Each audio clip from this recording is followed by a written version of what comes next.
कर्पूर कांति देहाय ब्रह्ममूर्तिधराय च வேதசாஸ்திர பரிஜ்ஞாய தத்தாத்ரேய நமோஸ்துதே. அன்பான யூடியூப் நேயர்களுக்கு என்னுடைய அன்பு கலந்த பணிவான வணக்கத்தை தெரிவித்துக் கொள்கிறேன். நிகழும் மங்களகரமான குரோதி புத்தாண்டு, தமிழ் புத்தாண்டு என்பது நமக்கு ஏப்ரல் 14 பிறக்கப் போகிறது. இந்த குரோதி புத்தாண்டில் எத்தகையான நன்மைகள் நம்ம 12 ராசிகளுக்கு நடக்கப் போகிறது? ஏன்னா ஒவ்வொரு வருஷம் ஒரு தமிழ் புத்தாண்டு பிறக்கச்சா நாம் எந்த வருஷமாவது ஒரு மிகப்பெரிய தொழிலில் நமக்கு வரவேறப்படாதா? இந்த வருஷமாவது நீண்ட வருஷங்களாக நாம் பட்டுட்டு இருந்த கஷ்டங்களுக்கு, துன்பங்களுக்கு ஒரு முடிவு வராதா? நமக்கு ஒரு நல்ல வேலை கிடைக்காதா? தொழில் செய்யறதுக்கு உண்டாகின ஒரு அற்புதமான சூழ்நிலை ஏற்படாதா? அல்லது கடன்கள் முற்றிலும் முடித்து ஒரு நல்ல வீடு கட்ட மாட்டோமா? இப்படி ஒவ்வொரு மனிதனுடைய உள் மனதில் 1008 ஆசைகள் இருக்கிறது. இந்த குரோதி புத்தாண்டு என்பது அந்த ஆசைகள் நிறைவேற்றுமா? உங்களுடைய ஜனன ஜாதகங்கள் எப்படி இருக்கு? ஜனன ஜாதக அமைப்புல கிரகங்களுடைய சூழ்நிலை எப்படி இருக்கு?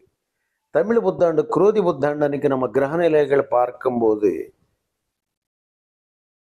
நமக்கு குரு பகவான் மேஷத்துல இருக்காரு புத்தாண்டு பிறக்கிறது நேரத்துக்கு. அதுக்கப்புறம் ஒரு சித்திரை 18 ரிஷபராசிக்கு மாறப்போகிறார். ஏன்னா கிட்டத்தட்ட 12 வருஷத்துக்கு அப்புறம் குரு பகவான் வியாழவட்டம்னு சொல்லக்கூடிய, அதாவது ரிஷபராசிக்கு பயிற்சி அடைகிறார். அதுக்கப்புறம் கிரகங்களை நிலைகளை பார்க்கும்போது உச்ச சூரியனோட சேர்ந்து குரு பகவான் மேஷராசில வந்திருக்கிறார். சந்திர பகவான் மிதுனத்துல இருக்காரு. கேது பகவான் கன்னிராசில அமர்ந்திருக்கிறார். செவ்வாய் பகவான் ஏற்கனவே கும்பராசில தன்னுடைய சொந்த வீட்டில் மூல திரிகோண பலம் பொருந்திய ராசியில் அமர்ந்துகின்ற சனி பகவானோட கூட்டணியில செவ்வாய் இருக்கிறார். அதுக்கப்புறம் ராகு பகவான் மீனத்துல இருக்கார். உச்ச சூரியன், அதாவது உச்ச சுக்கிரனை தன் கூட வைத்து கொண்டார். அற்புதமான ஒரு அமைப்புல தமிழ் புத்தாண்டு பிறக்க போகிறது. புத பகவான் அங்கே இருக்கிறார். இதன் விளைவாக எத்தகையான மகத்தான நன்மைகள் நமக்கு 12 ராசிகளுக்கு நடக்க போகிறது? ஏற்கனவே செவ்வாய் சனியினுடைய கூட்டணி என்பதை பற்றி உங்களுக்கு நான் சொல்லியிருக்கிறேன். ஏன்னா கடுமையான இயற்கையான கடுமையான எதிரியான கிரகங்கள் செவ்வாய் சனி. செவ்வாய் சனி பலமாக இருக்கும்போது நாட்டில் ஏராளமான விபத்துகள், பூகம்பங்கள், உலகத்திலேயே பூமி சரிவுகள், அதாவது அக்னி விபத்துகள், அக்னி சம்பந்தம். ஏன்னா த எலிமெண்டரி இதுன்னு சொன்னோம்னா அங்கே செவ்வாய் நெருப்பு கிரகம், சனி பகவான் கும்பத்தில் வாயு கிரகம், அதாவது வாயு ராசி ஆகிய கும்பத்தில் இருக்கிறது. ஸோ பிளேன் ஆக்சிடென்ட்ஸ் இந்த மாதிரி நிறைய நடக்கிறதுக்கு உண்டாகின வாய்ப்புகள் அந்த 2 காம்பினேஷனில் வரும். ஜென்ரலாக செவ்வாய் சனி செய்கிறதுனாவே உலகத்தில் பல ஆபத்துகள் வரதான்னு அர்த்தம். ஏன்னா பகை கிரகங்கள், கடுமையான பகை கிரகங்கள் இந்த 2 கிரகங்களும் சேரும்போது தமிழ் புத்தாண்டுல இந்த கிரகங்கள் அமைப்பு கொண்டு அடுத்து நமக்கு குரு பகவான் ரிஷபராசிக்கு செல்கிறார் அல்லவா, இடப்பெயர்ச்சி அடைகிறார். மகத்தான நன்மைகள் பெறக்கூடிய கிட்டத்தட்ட அடுத்த புத்தாண்டு வரை குரோதி தமிழ் புத்தாண்டு ஒரு வருஷம் எப்படி 12 ராசிகளுக்கு இருக்க போகிறது? அவங்களுடைய அலைப்பாயும் மனதுக்கு ஒரு ஆறுதல் கிடைக்குமா? அவங்க எதிர்பார்க்கின்ற எக்ஸ்பெக்டேஷன்ஸுக்கு ஒரு நல்ல ஒரு பதில் கிடைக்குமா அப்படின்றத எல்லாரும் எதிர்பார்த்துட்டு இருக்காங்க. ஸோ நாம் 12 ராசிகளுக்கு எத்தகையான யோகங்கள், ஒரு முக்கியமான விஷயம் சொல்லணும்னா அவங்களுக்கு கரெக்டாக புத்தாண்டு பிறக்கிறது அன்னைக்கு கிரகங்களுடைய நிலைகளை கொண்டு நமக்கு எப்படி ஒரு அற்புதமான யோகங்கள் இருக்குதுன்னா ராஜயோக நிலைகள் இருக்கிறது. எல்லாத்தையும் விட மகாலட்சுமி யோகம் இருக்கிறது. அது மட்டும் இல்லாமல் அமல யோகம்னு சொல்லக்கூடிய மகத்தான பர்வதா யோகம்னு சொல்லக்கூடிய யோகங்கள்.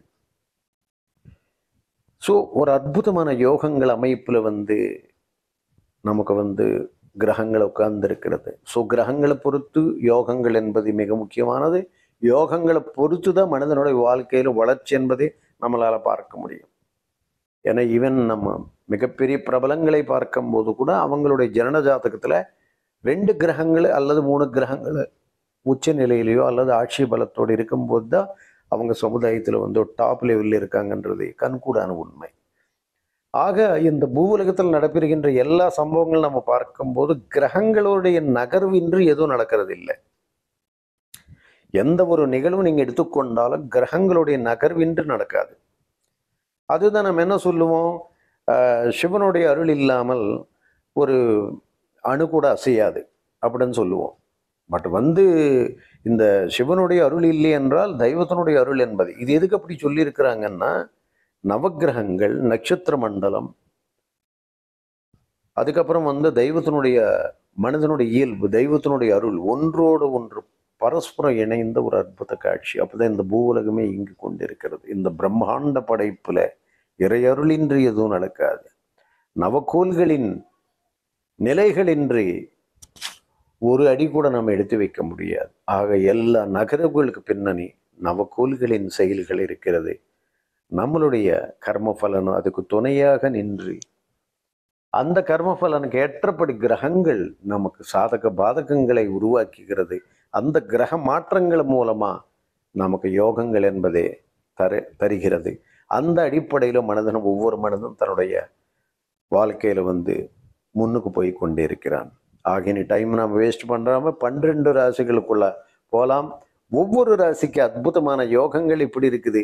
அவங்களுக்கு இருக்கின்ற ஏற்றம் என்ன, யோகம் என்ன, அந்த யோகம் எந்த காலகட்டத்தில் அவங்க அடைய போகிறார்கள், எத்தகையான சாதக பாதகங்கள் அவங்க சந்திக்க போகிறார்கள் என்றதை அதாவது டீட்டெயிலாக பார்க்கலாம். வாங்க வீடியோக்குள்ள போகலாம்.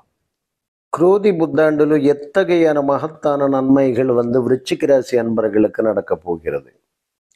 மே 1ஆம் தேதி சித்திரை மாதம் 18ஆம் நாள் குரு பகவான் மேஷ ராசியிலிருந்து ரிஷபராசிக்கு இடப்பெயர்ச்சி அடைய போகிறார். விருச்சிக ராசிக்காரர்களுக்கு களத்திரஸ்தான குருவாக வருகிறார். குரோதி ஆண்டில் குருவின் பார்வை உங்கள் ராசியின் மீது விழுகிறது. லாபஸ்தானம், தைரியஸ்தானத்து மேல குருவின் பார்வை விழுகிறது.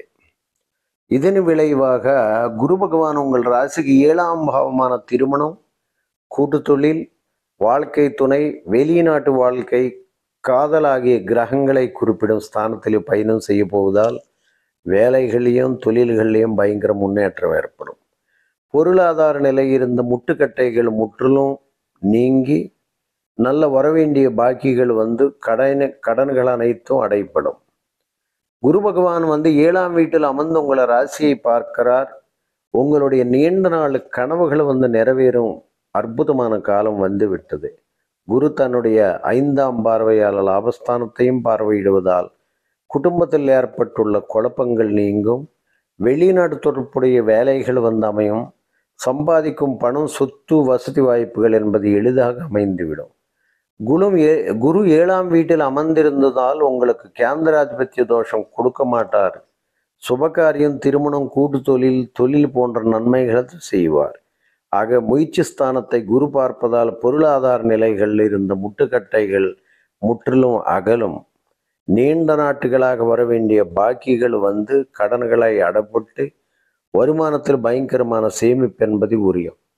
ஆனால் அதே நேரத்தில் உங்களுக்கு வந்து ராசிக்கு 3 மற்றும் 4ஆம் வீட்டுக்கு அதிபதியான சனி பகவான் வந்து 4ஆம் வீட்டில் ஆட்சி பெற்று பயணம் செய்தால் சசிமகா யோகம் என்று சொல்லக்கூடிய பஞ்சமகா புருஷ யோகத்தில் ஒன்றாகி ராஜயோகம் அமைந்து விடுகிறது. வேலை இல்லாமல் இருந்தவர்களுக்கு குரோதி ஆண்டில் வேலைக்கான வாய்ப்புகள் சந்தர்ப்பம் அமையும். சுகஸ்தானத்தில் பயணம் செய்யும் சனி பகவான் உங்கள் ராசியை 10ஆம் பார்வையாக பார்க்கிறார். 3ஆம் பார்வையாக உங்கள் ராசிக்கு 6ஆம் வீடான ருணரோக சுத்ருஸ்தானத்தையும் பார்க்கிறார். 7ஆம் பார்வையால் உங்கள் தொழில் ஸ்தானத்தையும் பார்வையிடுகிறார். ஆக வேலை காரணமாக சிலருக்கு இடமாற்றம் கிடைக்கும். வெளியூர் அல்லது வெளிநாடு செல்லக்கூடிய வாய்ப்புகளை தேடி வரும். பதவி உயர்வு நீண்ட இழுபறிக்கு பின்னர் கிடைக்கும். வெளிநாடு செல்லும் யோகத்தை சனி பகவான் தரப்போகிறார். இதுவரை இருந்து வந்த தேவையற்ற அலைச்சல்கள் குறைந்து ஒரு இடத்தில் நிலையாக இருக்க வாய்ப்பு என்பது ஏற்படும்.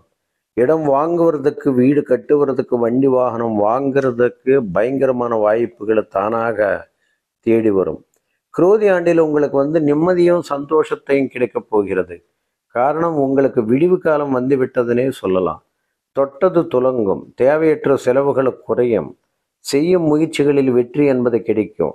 குடும்பத்தில் அமைதியும் நிலவும். கருத்து வேற்றுமையால் பிரிந்திருந்த தம்பதியர் ஒன்று சேருவார்கள். கேது பகவான் தொழிலில் முன்னேற்றத்தையும் வீடு மனை வாங்கும் யோகத்தையும் கொடுப்பார். தோஷங்கள் நீங்கி நமக்கு அற்புதமான ஒரு யோகத்தை தரக்கூடிய காலமாக அமைந்து விடுகிறது. காரணம், உங்களுடைய ராசிக்கு 2, 5 கூடிய தனாதிபதியாகவும் பஞ்சமாதிபதியாக வருகின்ற குரு பகவான் நமக்கு சப்தமஸ்தானத்தில் நின்று விசேஷமான நன்மை செய்கிறார். ஆக களத்தின் வகையில் எதிர்பாராத தனயோகம் என்பது விசேஷமாக நடக்கும். சனி பகவான் சசியோகத்தை உருவாக்கி சமுதாயத்தில் உயர்ந்த அந்தஸ்தை உருவாக்கி சென்ற இடமெல்லாம் சிறப்படை செய்து அரசாங்கம் அல்லது அரசு சார்ந்த உத்தியோகங்கள் மிகப்பெரிய ப்ரமோஷன்ஸை கொடுத்து நமக்கு அரசு மூலமாக விபரீத தனயோகத்தை தருகிறார். ஒரு வகையில் இது ஒரு ராஜயோக அமைப்பினே சொல்லலாம். காரணம், சனி பகவான் சசிமகா யோகத்தால் உங்களுக்கு மிகப்பெரிய ராஜயோகத்தை செய்வான். குரு பகவான் தன்னுடைய சிறப்பு பார்வைகள் மூலமாக விசேஷமான நன்மை செய்கிறார். ஆக உங்களுக்கு ராசிக்கு 4ஆம் இடத்துல சனி பகவான், 5ஆம் இடத்துல பூர்வ புண்ணியத்தில் ராகு, ஆக 7ஆம் பாவத்தில் குரு, இத்தகையான கிரக அமைப்புகளை கொண்டு கோச்சார ரீதியாக எதிர் வருகின்ற குரோதி புத்தாண்டு என்பது விருச்சிக ராசி அன்பர்களுக்கு மிகப்பெரிய ராஜயோக அமையும் காலமாக அமைந்து விடுகிறது என்றது எந்த விதமான மாற்று கருத்தில்லை. சர்வே ஜனா சுகினோ பவந்து சுகி பவ.